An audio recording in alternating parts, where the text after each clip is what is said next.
नमस्कार, मैं मणिभूषण। आज का हमारा टॉपिक है माइक्रोबॉडीज। इस पूरे टॉपिक को हम दो पार्ट में कवर करेंगे और मतलब इसको दो वीडियो बनेंगे। तो आज इसका पहला पार्ट का वीडियो माइक्रोबॉडीज या सूक्ष्मकाय। सूक्ष्मकाय विभिन्न प्रकार की छोटी गोलाकार रचनाएं होती है जिनमें ऑक्सीडेज एवं कैटालेज एंजाइम उपस्थित होते हैं। ये कोशिका द्रव्य में विस्तृत या डिफ्यूज रूप से उपस्थित होती है। ये सेल के अंदर छोटी छोटी गोलाकार संरचना होता है जिसके अंदर ऑक्सीडेज एंड कैटालेज एंजाइम पाए जाते हैं जो अपघटन का कार्य करते हैं।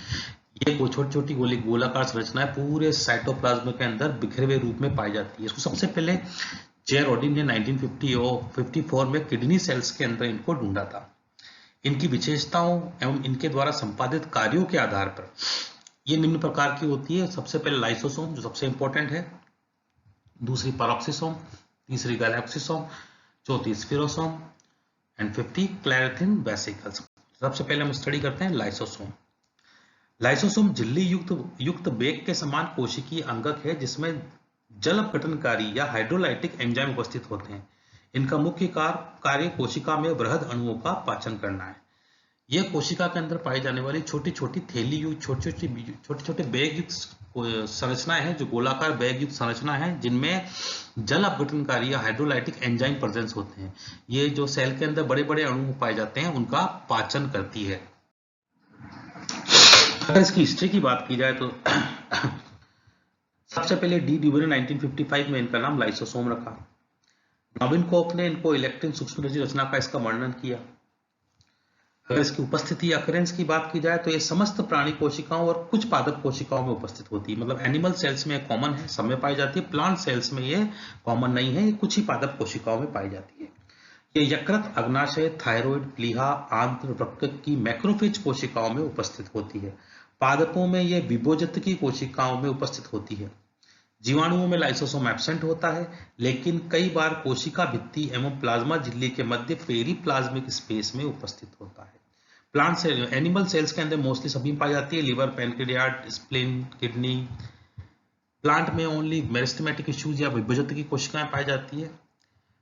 बैक्टीरिया में सामान्यतः एब्सेंट होती है, परंतु कभी कभी कोशिका भित्ति व प्लाज्मा झिल्ली के मध्य पेरीप्लाज्मिक स्पेस में प्रेजेंस जो पेरीप्लाज्मिक स्पेस होता है वह इसके समान व्यवहार करता है, परंतु ट्रू लाइसोसोम बैक्टीरिया में एब्सेंट होती है। अगर इसकी शेप एंड साइज की बात की जाए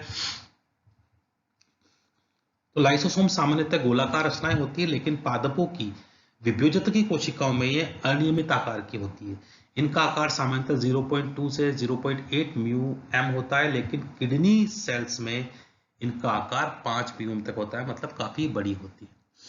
अगर इसकी हम संरचना की बात की जाए तो नॉर्मली मैंने बताया गोलाकार होती है। यह इकाई झिल्ली द्वारा कवर होती है। इकाई झिल्ली जब हमने प्लाज्मा मेम्ब्रेन पढ़ा था, प्लाज्मा मेम्ब्रेन में उसका सिद्धांत था ये इकाई झिल्ली होती है, मतलब कि मात्र प्लाज्मा झिल्ली ही नहीं, प्लाज्मा झिल्ली जो कोशिका को कवर करने वाली प्लाज्मा झिल्ली ही नहीं, कोशिका के अंदर जितने भी अंग पाए जाते हैं जैसे माइटोकॉन्ड्रिया, एंडोप्लाज्मिक रेटिकुलम, उन सब की मेम्ब्रेन की संरचना भी प्लाज्मा मेम्ब्रेन के समान ही होती है, इसलिए इसको इकाई झिल्ली कहते हैं। तो ये इकाई झिल्ली से कवर होती है। अगर इसकी संरचना की बात की जाए सबसे पहले होते हैं लाइसोसोमल मेम्ब्रेन। यह लिपोप्रोटीन की बनी हुई इकाई झिल्ली की होती है। इसमें दो प्रकार के अणु उपस्थित होते हैं। जैसे बताया मैंने कि इसकी जो मेम्ब्रेन होती है वो इकाई झिल्ली होती है जो लिपिड और प्रोटीन की बनी होती है। प्रोटीन की 2 लेयर और लिपिड प्रोटीन की बाहर अंदर 2 लेयर और लिपिड की बाइमोलिक्यूलर लेयर बीच की तरफ। इसमें दो प्रकार के अणु पाए जाते हैं। स्टेबलाइजर, यह अणु लाइसोसोम की झिल्ली को फटने से रोकते हैं, मतलब ये लाइसोसोम की झिल्ली को स्टेबलाइज करते हैं, उसको फटने से रोकते हैं। जैसे कि इसके एग्जाम्पल है कोलेस्ट्रॉल, कॉर्टिसोल और विटामिन ई। दूसरे होते हैं लेबिलाइजर्स। ये अणु लाइसोसोम की झिल्ली को फटने में सहायता करते हैं जिससे एंजाइम निर्मुक्त होते हैं, जैसे कि विटामिन ए, बी, के, प्रोजेस्टेरोन एंड टेस्टोस्टेरोन। लेबिलाइजर मींस जो इसकी झिल्ली लाइसोसोम की झिल्ली को फटने में हेल्प करते हैं जिससे कि इसके जल अपघटनकारी एंजाइम लाइसोसोम झिल्ली के बाहर आ जाए। हमने सुना होगा, 12वीं क्लास में पढ़ा होगा कि इसको हम आत्मघाती थैली भी कहते हैं। क्यों? क्योंकि इसके अंदर जल गठनीय एंजाइम पाए जाते हैं। जब ये फट जाती है तो इसके अंदर से एंजाइम रिलीज होकर कोशिका द्रव्य में फैल जाता है, वो कोशिका द्रव्य का ही डिस्ट्रॉय करते हैं, इसलिए इसको आत्मघाती थैली भी कहते हैं। दूसरा इसका इंपॉर्टेंट पदार्थ है डेंस ग्रेनुलर सब्सटेंस या सघन कणिकीय पदार्थ। लाइसोसोम में अनेक प्रकार के हाइड्रोलाइजेज एंजाइम उपस्थित होते हैं। ये एंजाइम निष्क्रिय रूप में उपस्थित होते हैं क्योंकि झिल्ली में उपस्थित लिपोप्रोटीन अणु के साथ स्थिर विद्युतीय बलों द्वारा जुड़े रहते हैं। ये एंजाइम लाइसोसोम के निर्मुक्त होने के बाद ही सक्रिय होते हैं। ये कहना चाह रहा है कि लाइसोसोम के अंदर बहुत सारे हाइड्रोलाइजेज या जल अपघटनकारी एंजाइम होते हैं, परंतु इनएक्टिव फेज में होते हैं। क्यों? क्योंकि ये लाइसोसोम की झिल्ली से एक स्थिर विद्युतीय बल द्वारा जुड़े रहते हैं। जैसे ये झिल्ली फट जाती है, ये बल हट जाता है और ये लाइसोसोम से रिलीज होकर एंजाइम एक्टिव हो जाते हैं या सक्रिय हो जाते हैं। इसमें डायग्राम में दिखाया गया है 2 different kinds of lysosomes of the kidney cells. Kidney cells में 2 प्रकार के लाइसोसोम, डिफरेंट टाइप्स के प्रकार दिखाए गए, जिसमें myelin fibres of undigested fat, granules and vacuoles. इसमें स्ट्रक्चर के अंदर लाइसोसोम का ये स्ट्रक्चर दिखाया गया, किस तरह ये पाचन करता है। अब बात है पॉलीमॉर्फिज्म या लाइसोसोम की बहुरूपता की। लाइसोसोम में बहुरूपता पाई जाती है। एक ही कोशिका में या अलग अलग कोशिकाओं में इनके अलग अलग फॉर्म या प्रतिरूप देखने को मिलते हैं। इसको मोस्टली 2 कैटेगरीज में रखा गया है, primary lysosome and secondary lysosome. Primary lysosome की बात की जाए तो ये नए निर्मित लाइसोसोम को हम प्राइमरी लाइसोसोम कहते हैं। जो बिल्कुल फ्रेश बनते हैं उनको हम प्राइमरी लाइसोसोम कहते हैं। इनका निर्माण मुख्य रूप से गोल्जी सिस्टर्नी द्वारा वेसिकल के रूप में होता है, लेकिन कुछ कोशिकाओं में इनका निर्माण अंतःप्रद्रवित जालिका से विशिष्ट गर्ल क्षेत्र या GERL क्षेत्र से होता है। हमने पहले पढ़ा था एंडोप्लाज्मिक रेटिकुलम गोल्जी पूरी में जो गर्ल GERL क्षेत्र पाया जाता है, Golgi associated endoplasmic reticulum from which lysosome arise. हम गोल्जी बॉडी एंडोप्लाज्मिक रेटिकुलम पढ़ सकते हैं कि होता क्या है कि एंडोप्लाज्मिक रेटिकुलम में प्रोटीन निर्माण होता है, वहां से वह गोल्जी बॉडी में जाता है जहाँ पे उसकी पैकेजिंग वगैरह और प्रोसेसिंग होती है, और गोल्जी बॉडी से एक वेसिकल के रूप में वो बाहर निकलता है जिसके अंदर डिफरेंट टाइप के प्रोटीन या एंजाइम्स पाए जाते हैं। लाइसोसोम्स के बनने का मेन सोर्स वही है। पहले प्रोटीन का निर्माण एंडोप्लाज्मिक रेटिकुलम में होता है, वह प्रोटीन फिर गोल्जी बॉडी में आता है। गोल्जी बॉडी में इसकी स्पेसिफिक प्रोसेसिंग होती है और इसकी पैकेजिंग होती है वैक्यूल्स के अंदर, और फिर वो जो बाहर निकलता है तो एक लाइसोसोम का निर्माण इसी प्रकार से होता है। प्राथमिक लाइसोसोम को स्टोरेज कणिका या निष्क्रिय लाइसोसोम भी कहते हैं, क्योंकि इसके अंदर एंजाइम्स स्टोर रहते हैं, इसलिए इसको हम स्टोरेज कणिका कहते हैं। और निष्क्रिय क्योंकि इसमें एंजाइम्स उस समय निष्क्रिय अवस्था के अंदर होते हैं। इसमें उपस्थित एंजाइम राइबोसोम द्वारा संश्लेषित होते हैं। लाइसोसोम के समस्त प्रकार के एंजाइम उपस्थित नहीं होते। जैसे बता चुका हूं, राइबोसोम द्वारा प्रोटीन्स का निर्माण होता है और एंजाइम्स प्रोटीन्स के ही बने होते हैं। अब बात करते हैं हम सेकेंडरी लाइसोसोम की। द्वितीयक लाइसोसोम का निर्माण प्राथमिक लाइसोसोम के कोशिका में अंतर्गत रचना के संलयन से होता है। जब कोशिका के अंदर कोई ऐसा मटेरियल आता है या अणु आता है जिसका पाचन करता है, तो ये लाइसोसोम उस अणु से फ्यूज हो जाता है या उससे जुड़ जाता है या संलयित हो जाता है। उसके बाद सेकेंडरी लाइसोसोम का निर्माण होता है। उसमें फर्स्ट टाइप आता है फेगोलाइसोसोम। इसका निर्माण प्राथमिक लाइसोसोम के फेगोसोम या पिन्नोसोम के साथ मिलने से होता है। फेगोसोम पिन्नोसोम हमने पढ़ा था प्लाज्मा मेम्ब्रेन के दौरान कि अगर कोशिका किसी सॉलिड मटेरियल को अपने अंदर इंजेस्ट करती है तो वह एक वैक्यूल के अंदर कोशिका के अंदर आके वैक्यूल के अंदर पैक हो जाता है और कोशिका द्रव्य में आ जाता है, तो उसको हम कहते हैं पिन्नोसोम, फेगोसोम। अगर कोशिका किसी लिक्विड मटेरियल को अपने अंदर लेती है तो वह कोशिका द्रव्य के अंदर आके एक वैक्यूल के अंदर हो जाता है, तो लिक्विड मटेरियल युक्त वैक्यूल को हम कहते हैं वेसिकल को हम कहते हैं पिन्नोसोम। और कोई सॉलिड पार्टिकल अगर वेसिकल के अंदर पाया जाए तो उसको हम कहते हैं फेगोसोम। तो होता क्या है कि यह लाइसोसोम उस फेगोसोम से संलयित हो जाता है या फ्यूज हो जाता है। तो इन दोनों को हम कहते हैं, मिल जाने के बाद जो संरचना बनती है उसको हम कहते हैं फेगोलाइसोसोम। इसी प्रकार अगर लाइसोसोम पिन्नोसोम के साथ फ्यूज हो जाता है तो उसको हम कहते हैं पिन्नोलाइसोसोम। फिर इसके द्वारा फ्यूज होने के बाद लाइसोसोम के अंदर जो हाइड्रोलाइटिक एंजाइम्स पाए जाते हैं वह उस सॉलिड मटेरियल या वो लिक्विड मटेरियल का पाचन कर देते हैं, डाइजेशन कर देते हैं।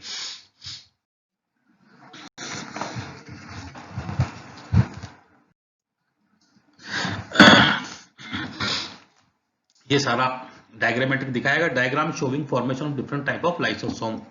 सीधी सी बात है, हमने जैसा कोई बैक्टीरियम है, ये कोई अंदर पार्टिकल आ रहा है, बैक्टीरिया अंदर आ रहा है, उसको अंदर की तरफ ले लिया, झिल्ली के द्वारा डायग्राम में दिखाया गया है, फिर उसके चारों तरफ वेसिकल बन जाती है, तो फेगोसोम का निर्माण हो जाता है। यह फेगोसोम किससे जाके आगे जाके लाइसोसोम के साथ फ्यूज हो जाता है। फ्यूज होने के बाद लाइसोसोम के एंजाइम उस फेगोसोम के अंदर जो भी मटेरियल है जैसे बैक्टीरिया है उसका पाचन कर देता है। पाचन करने के बाद उस अपशिष्ट को एक्सोसाइटोसिस द्वारा सेल के बाहर निकाल दिया जाता है। ये सारी घटनाएं फाइगोसोम्स के फेगोलाइसोसोम किस प्रकार कार्य करता है उसको शो कर रहा है। अब दूसरा होता है घटना इसके अंदर ऑटोलाइसोसोम।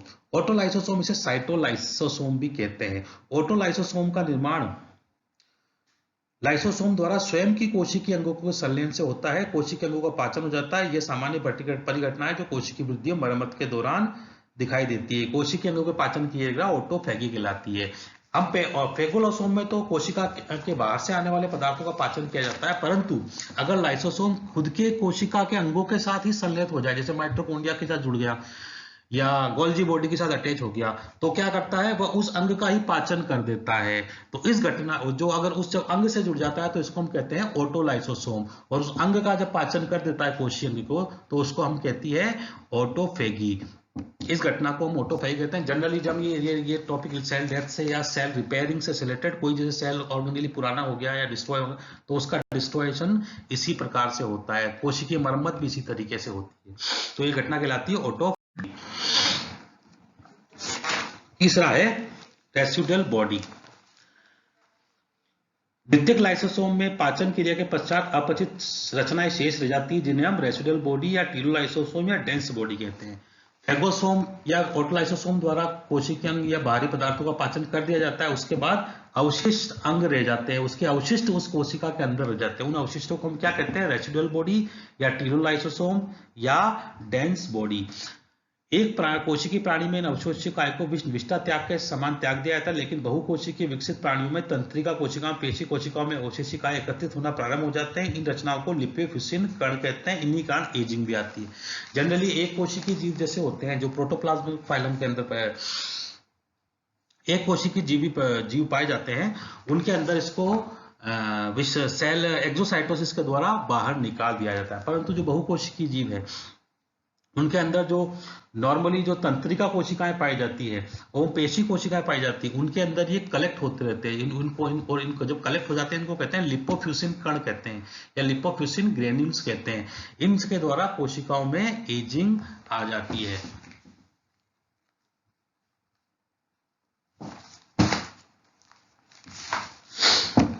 अगर हम बात करते हैं लाइसोसोम की उत्पत्ति। लाइसोसोम की उत्पत्ति संभवतः प्रत्यक्ष रूप से अंतःप्रद्योगिकी जालिका गोल्जी बॉडी द्वारा होती है, जैसे बता चुका हूँ। राइबोसोम द्वारा संश्लेषित प्रोटीन अंतःप्रद्योगिकी जालिका गुइकम चले जाते हैं, जहां से ये प्रोटीन एसईआर में स्थानांतरित हो जाते हैं, जो गोल्जी बॉय में परिवर्तित हो जाते हैं। यहाँ पे एंजाइम संग्रहित होते हैं, इनकी पैकेजिंग होती है, जो मैं पहले आपको सब बता चुका हूँ कि एंडोप्लाज्मिक रेटिकुलम से प्रोटीन निर्माण होता है, वहां से गोल्जी बॉडी में इसकी पैकेजिंग होती है, उसके बाद लाइसोसोम का निर्माण होता है। डायग्रामेटिक सब कुछ बताया गया है किस प्रकार से लाइसोसोम का निर्माण हो रहा है। अब हम इसकी केमिकल कंपोजिशन की बात की जाए तो जैसे हमने बताया इसमें डिफरेंट टाइप के हाइड्रोलाइटिक एंजाइम्स पाए जाते हैं। एंजाइम्स कौन से होते हैं? पहला होता है न्यूक्लियेजेस, ये न्यूक्लिक अम्लों का काम करके उनको डिग्रेड करते हैं। दूसरा फॉस्फेटेजेस, जो फॉस्फोमोनोएस्टर या फॉस्फोडाइएस्टर को डिग्रेड करते हैं। लाइपेजेस, जो लिपिड का जल अपघटन करते हैं। प्रोटीएजेस, जो प्रोटीन का अपघटन करते हैं। ग्लाइकोसाइडेज, ये एंजाइम पॉलीसेकेराइड्स पे काम करते हैं तथा उनको मोनोसेकेराइड्स में कन्वर्ट करते हैं। सल्फेटेजेस, ये एंजाइम सल्फेट एस्टर पे कार्य करते हैं तथा उनका अपघटन करते हैं। लाइसोसोमल एंजाइम ये डिफरेंट प्रकार के चार्ट्स में दिखाया गया है कि न्यूक्लियस एंजाइम कौन सा होता है, फॉस्फेटेज एंजाइम कौन होता है, प्रोटीएजेस एंजाइम कौन कौन से होते हैं। जैसे न्यूक्लियस एंजाइम एसिड ट्राइबोन्यूक्लियस होता है, एसिड डाइऑक्सोराइबोन्यूक्लियस होता है। प्रोटीएजेस में कैथीन, एबीसीडी होता है, कोलिजिनेज होता है, पेप्टाइडेज होता है, एराइलेमाइड होता है। इसी प्रकार ग्लाइकोसाइडेज एंजाइम में beta galactoside, alpha galactosidase, beta glucosidase, alpha mannosidase. Lipases enzyme में ट्राइग्लिसराइड लाइपेजेज, फॉस्फोलाइपेजेज। सल्फेटेज में एराइल सल्फेटेज एंजाइम पाए जाते हैं। डिफरेंट टाइप के एंजाइम जो लाइसोसोम के अंदर उपस्थित होते हैं। यहाँ पे पार्ट 1 का वीडियो खत्म होता है। इसके आगे का स्टडी हम नेक्स्ट वीडियो में करेंगे। धन्यवाद।